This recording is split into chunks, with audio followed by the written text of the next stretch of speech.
নমস্কার বন্ধুরা, সকলে কেমন আছো? মোয়ের পরিবারের ছোট্ট ভিডিওয় তোমাদেরকে অনেক স্বাগত জানাই। আজকে তোমাদের সঙ্গে আমি শেয়ার করতে চলে এসেছি নারকেল নাড়ু রেসিপি নিয়ে। আমরা সবাই জানি সামনেই আমাদের কালী পুজো, তাই নাড়ু তো লাগবেই। তাই ঝটপট আমার সঙ্গে তোমরা তৈরি করে নাও নারকেল নাড়ু। তার জন্য নারকেলটাকে আমি সুন্দর করে দেখো আগে কুড়িয়ে নিয়েছি, দিয়ে তাকে শুকনো খোলাতে একটু হালকা মতন ভাজা ভাজা করে নিলাম। আমি একটু আলাদা রকমের করবো নাড়ুটা আজকে।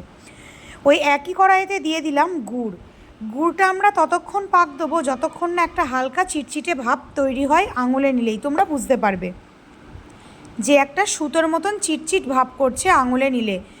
খুব সাবধানে কাজটা করবে, গুড় ভীষণ গরম থাকে, হাত পুড়ে যাওয়ার খুব সম্ভাবনা থাকে, তাই সবাই সাবধানতা অবলম্বন করে কাজটা করো।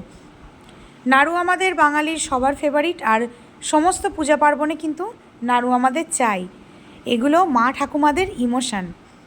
তো চলো, গুড়ের মধ্যে নারকেল কোড়ানোটা দিয়ে আমরা ততক্ষণ এই নারকেল কোড়ানোটাকে পাক দেবো যতক্ষণ না একটা চটচটে ভাব চলে আসে, যে আমরা সেটাকে দলা করতে পারবো।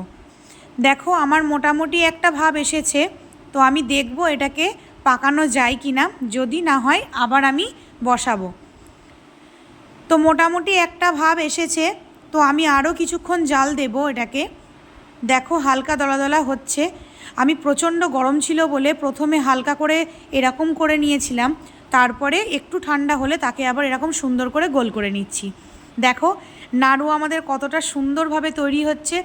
ভীষণ নরম হয় এরকমভাবে তৈরি করলে নাড়ুটা, একটুও শক্ত হয় না। আমি অনেকের নাড়ু খেয়েছি, ভীষণ শক্ত হয়, আমার ভালো লাগে না।